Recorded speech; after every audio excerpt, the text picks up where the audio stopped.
और चारों तरफ इस परिक्रमा के जो कुंड बने हुए वो बैठ जाएं।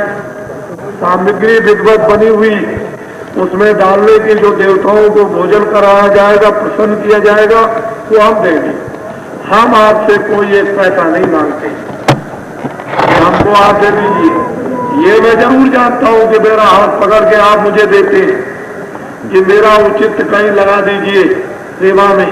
ये तो सब लोग देखते हैं, खुला हुआ है।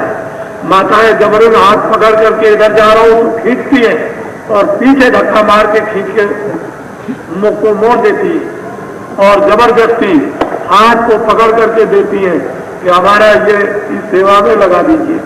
तो मैं किसी की भावना पर ठोकर नहीं मारता, वो तो मैं लगा दूंगा इसी में ही, लेकिन मैं किसी से नहीं कुछ मांगता। वो तो मैं सामग्री आपको दूंगा, मुझे आप कुछ मत दीजिए।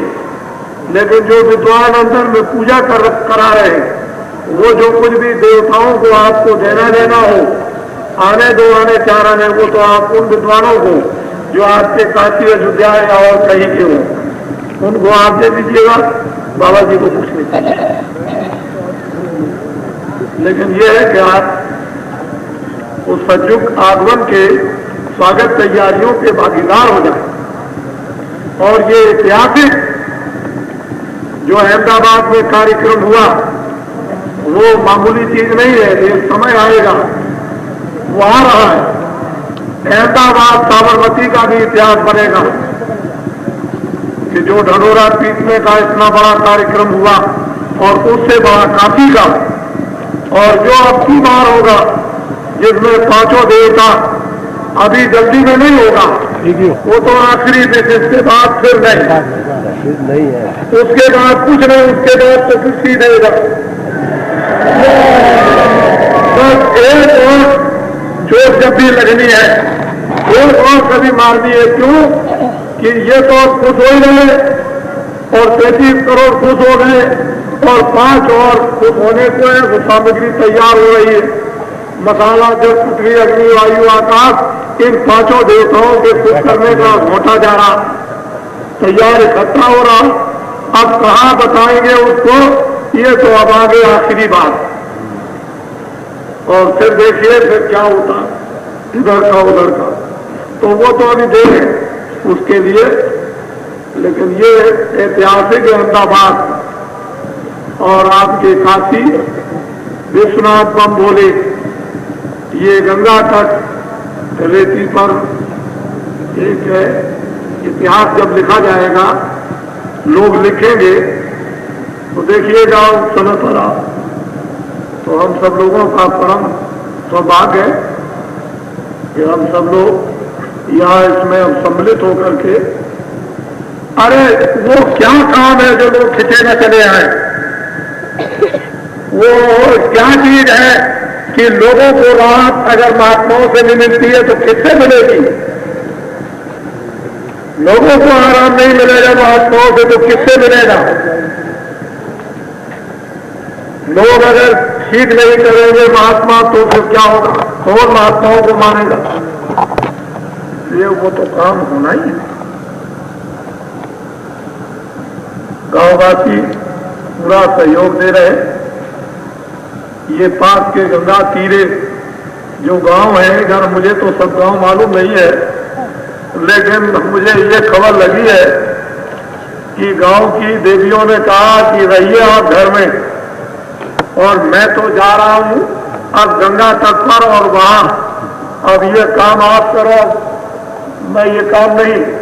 जिन देवियों और बच्चों में इतना बड़ा उत्साह और हृदय के अंदर उद्गार और भाव जागृत हो जाए, गांव वासियों के जो दिन और रात काम करते हैं खेतों में मेहनत का, ये मामूली चीज नहीं है।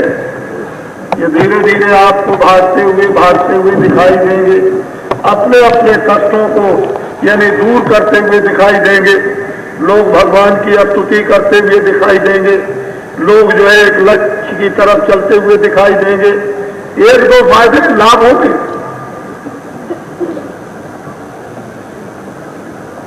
सब लोग का परम सौभाग्य है। प्रभु की दया, थोड़ा 2 शब्दों में कुछ सत्संग सुनाना चाहते हैं तो हमने बता दिया। अब कार्य प्रारंभ हो गया है। कल जगशाला बाहर की खाली नहीं रहनी चाहिए। अब सत्संगी इस बात को देखते रहे, जैसे ही कोई कुंड खाली हो फौरन एकदम दम से बैठ जाए उसमें, इधर उधर नहीं, और घंटे भर करने के बाद फौरन उठ जाए और दूसरे बैठ जाए। और काशी के आए तो उनसे कहें आइए मैं हटता हूं और आप भी लाभ ले लीजिए, हमको जो मिलेगा नहीं मिलेगा ये तो छोड़ दीजिए, आप आइए फौरन आप काम दीजिए, हम पीछे रह जाएंगे, लाभ के लिए कोई अर्जा नहीं है, आप लीजिए लाभ लीजिए, इसको उठाइए, क्यों आप इसको छोड़ते हैं। तो काशी वासियों को भी लाभ दीजिए, ऐसा नहीं कि वो ये कहने लगे कि बाबा जी न मालूम कहाँ कहाँ किन किन प्रांतों से ले आए तो उन्हीं को देंगे। नहीं नहीं, आप पीछे लेना, आपके लिए तो हम ही, ये तो चिंता मत करो आप, लेकिन उनको लाभ ले लेने दो और वो भी अपनी तमन्ना बुझा लें, अपनी इच्छाओं की पूर्ति करें। तो थोड़ा सत्संग सुनिए, ये तो कार्यक्रम मैंने आपको बाहर का बता दिया।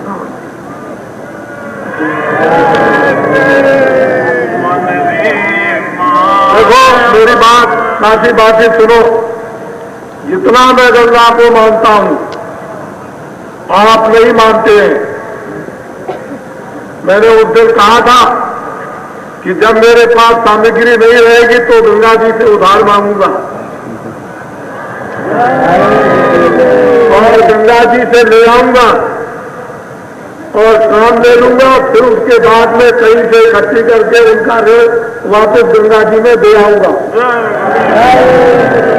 मैंने उस दिन आपसे कहा था, बताया था, आप गंगा जी को नहीं मानते, जितना मैं मानता हूं आप बिल्कुल नहीं, आप गंगा जी को धोखा दे रहे हैं। खूब दिल और दिमाग से सोच लीजिए कि धोखा दे रहे कि नहीं दे रहे। मैं तो यहां तक जानता हूं कि काशी विश्वनाथ बम भोले जी को भी धोखा दिया जा रहा है, लेकिन हम धोखे देने के लिए नहीं आए, हम तो ये आए हैं कि आप उठिए और देखिए क्या हो रहा है। आपने स्वप्न दिया है तो कम से कम अब तो कुछ होना चाहिए। तो धोखा मत दो, किसी देवता को धोखा नहीं दे सकते हो, अपने आप को धोखा देते हो। तो सत्संग सुन लो आप क्या। हाँ, मन रे मान बचन एक मेरा, मैं तेरी दासी जन्म जन्म की, तू हुआ स्वामी मेरा। दो लड़ाइयां हैं जब से ये जीवात्मा ऊपर से आई, सतदेह से सतलोक से नीचे उतार करके जब लाई गई तो इसके साथ एक दोस्त लगा दिया, उसका नाम है मन। जब मन दोस्त लगा दिया और फिर इसको कपड़ा पहरा दिया और नीचे उतार करके लाए, तो पहले कारण कपड़ा पहराया, फिर सूक्ष्म कपड़ा पहराया, फिर लिंग कपड़ा पहराया और फिर यहां विश्वलोक में स्थूल कपड़ा पहरा दिया। अब धीरे धीरे हुआ क्या कि जब दोस्ती थी तब तो वो मन जीवात्मा का साथ देता था, लेकिन अब मन इंद्रियों का भोगी हो गया तो जीवात्मा कहती है तुम ये क्या करते हो, तुम दुश्मनी हो गई। पहले दोस्ती थी, अब दोनों एक ही जगह रहते हैं, दोनों दुश्मन हो गए। जैसे पति और पत्नी, पिता और पुत्र एक ही घर में रहते हैं लेकिन शत्रु की तरह से काम करते हैं, तो मन और जीवात्मा सूरज की अब दुश्मनी हो गई। अब वो मन तो भोगों में फंस गया, भोग छोड़ना नहीं चाहता, उसका आदी हो गया, वो भोगों का कमजोर हो गया, भोगते भोगते भोगते भोगते अब वो मन करे तो क्या करे। तो मन कहता है कि भाई मैं क्या करूं। मन रे मान बचन एक मेरा। जीवात्मा सूरज कहती है कि भाई मन, ये मैं जानता हूं कि तुम हमारे दोस्त थे, बहुत दिनों से हमारी तुम्हारी दोस्ती थी, लेकिन यह है कि मैं तो बराबर जो तुम कहते हो तो मैं करती रहती हूं। तुम एक मेरी बात को मान लो, अब की बार मनुष्य जीवन मिला है, दोबारा तो मिलेगा नहीं। 4 खानों 84 चक्कर काटने पड़ेंगे, नरकों में जाना होगा। अब की मनो शरीर खाया है तो अब की तुम मेरे एक वचन को मान लो, एक बात को।